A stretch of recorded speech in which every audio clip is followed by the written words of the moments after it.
పశ్చిమ గోదావరి జిల్లా భీమవరం ఇలవెల్పు గ్రామ దేవత శ్రీ మావుళ్ళమ్మ అమ్మవారి 62వ వార్షిక మహోత్సవాలు ఘనంగా ప్రారంభమయ్యాయి. నీరుల్లి వర్తక సంఘం ఉత్సవ కమిటీ ఆధ్వర్యంలో నిర్వహిస్తున్న ఉత్సవాలు ప్రారంభించారు రాష్ట్ర పీఎస్సీ చైర్మన్ రామాంజనేయులు. అమ్మవారి ప్రత్యేకమైన పూలతో అలంకరించిన వాహనాలు ఊరేగించారు. ఈ సందర్భంగా ఎమ్మెల్యే రామాంజనేయులు అమ్మకు ప్రత్యేక పూజలు చేసి అమ్మవారి ఆశీస్సులు పొందారు. ఈ ఉత్సవాలు నెల రోజుల పాటు జరుగుతాయని చెప్పారు రామాంజనేయులు. ఆలయ ఏర్పాట్లు, ఉత్సవాల గురించి మరింత సమాచారం మా కరెస్పాండెంట్ ప్రసాద్ అందిస్తారు. తెలుగు రాష్ట్రాల ఆరాధ దైవం పశ్చిమ గోదావరి జిల్లా భీమవరం ఇలవెల్పు శ్రీ మావుళ్ళమ్మ వారి 62వ వార్షికోత్సవ మహోత్సవాలు అవుతాయి. ఈ రోజు అత్యంత వైభవంగా అయితే ప్రారంభించిన పరిస్థితి అయితే ఉంది. అదే ఇటు ప్రధానంగా ఇటు నీరుల్లి వర్తక సంఘం ఉత్సవ కమిటీ ఆధ్వర్యంలో, ఇటు దేవాదాయ ధర్మాదాయ శాఖ ఆధ్వర్యంలో అయితే ఉత్సవాలు నెల రోజుల పాటు అమ్మవారికి అత్యంత వైభవంగా నిర్వహిస్తారు. ఇదే అంశం మీద మనతో మాట్లాడడానికి నీరుల్లి వర్తక సంఘం వారు ఉన్నారు. వాళ్ళు అడిగే ప్రయత్నం చేద్దాం. సార్ చెప్పండి, అమ్మవారి ఉత్సవాలను నెల రోజుల పాటు అత్యంత వైభవంగా నిర్వహిస్తారు. అయితే ఈ సంవత్సరం ఉత్సవాలు ఏ విధంగా ఉండబోతున్నాయి అంటారు? ఎప్పటి నుంచి ఎప్పటి వరకు ఉత్సవాలు జరిగే అవకాశం ఉందంటారు? శ్రీ మావుళ్ళమ్మ దేవతాయని మహా భీమవరం పట్టణ విలవెలుపు భక్తుల కోరిన కోరికలు తీర్చు కల్పవల్లి శ్రీ మావుళ్ళమ్మ అమ్మవారి 62వ వార్షిక మహోత్సవములు జనవరి 13 నుంచి ప్రారంభమై ఫిబ్రవరి 13వ తారీఖుని అఖండ అన్న సమారోహంతో కార్యక్రమం ముగుస్తాయి. ఈ కార్యక్రమంలో ప్రతిరోజు కూడా 2 తెలుగు రాష్ట్రాల నుంచి కాకుండా దేశవ్యాప్తంగా అనేక మంది భక్తులు వచ్చి ఇక్కడ అమ్మవారిని దర్శించుకుని మేము ఏర్పాటు చేసిన సాంస్కృతిక కార్యక్రమం తిలకించి, అలాగే ప్రత్యేక ఆకర్షణగా నిలిచిన అమ్మవారి దేవాలయానికి 3 పక్కల కూడా భారీ ఎత్తున విద్యుత్ అలంకరణతో ఉంటుంది.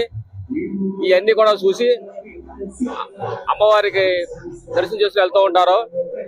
ప్రతిరోజు కూడా శ్రీ కొడుగులపూడి గోవిందరావు కళావేదికపై సాంప్రదాయబద్ధమైన అనేక కార్యక్రమాలు, నాటకములు, హరికథలు, బుర్రకథలు, సినీ మ్యూజికల్ నైట్లు, భరతనాట్యములు, కోలాటములు ఇలాంటి అనేక కార్యక్రమాలు నిర్వహిస్తూ ఉంటారు. చివరి రోజున ఫిబ్రవరి 13వ తారీఖున సుమారు 1,00,000 మందికి ఒకే రోజు ఉదయం 8 గంటలకు ప్రారంభమై రాత్రి 10 వరకు కూడా ఎంతమంది భక్తులు వచ్చినా ఎలాంటి ఇబ్బంది లేకుండా అమ్మవారి ప్రసాదం జరిగే విధంగా ఏర్పాటు చేస్తున్నాం. అమ్మవారి ఉత్సవాల వేదికను ప్రారంభిస్తారు.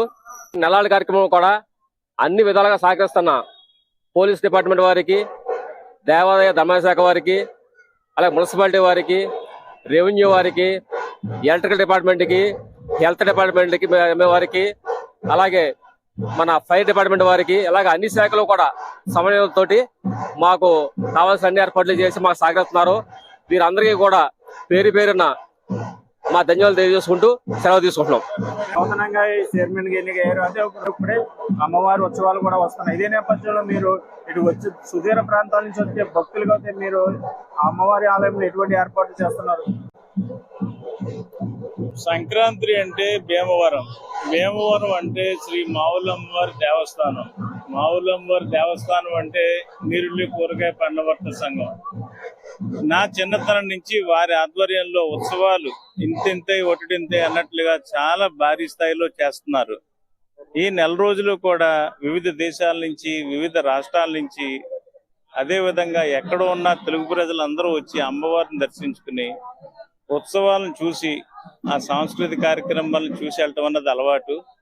దానికి తగ్గట్టుగానే ఈ పండగ 4 రోజులు ఏర్పాట్లు చేసాము. అదే విధంగా 30 రోజులు కూడా భక్తులందరూ చక్కటి లైన్ సదుపాయం, అదే విధంగా త్వరగా దర్శనం లభించే విధానం, అదే విధంగా ప్రసాద వినియోగం, నిత్యాన్నదానం అన్ని కూడా చాలా చక్కగా అరేంజ్మెంట్ చేస్తున్నామండి. అలా ప్రతిదీ కూడా జాగ్రత్తలు తీసుకుంటున్నాం మాకు చేతనైనంతగా. ఇది ఇక్కడ ఉన్న పరిస్థితి. ఏదైతే పశ్చిమ గోదావరి జిల్లా ఇలవెల్పు శ్రీ మావుళ్ళమ్మ వారి ఉత్సవాలు అయితే ఈ రోజు నుంచి, అంటే జనవరి 13 నుంచి ఫిబ్రవరి 13 వరకు, అంటే నెల రోజుల పాటు ఉత్సవాలు అయితే అత్యంత వైభవంగా జరుగుతున్నాయి. ఇది నీరుల్లి వర్తక సంఘం ఉత్సవ కమిటీ ఇటు దేవస్థానం ఆధ్వర్యంలో అయితే కూడా ఉత్సవాలు ఘనంగా నిర్వహిస్తున్నారు. ఇది ఇక్కడ ఉన్న పరిస్థితి. కెమెరా పర్సన్ తో ప్రసాద్, ప్రైమ్ న్యూస్, భీమవరం.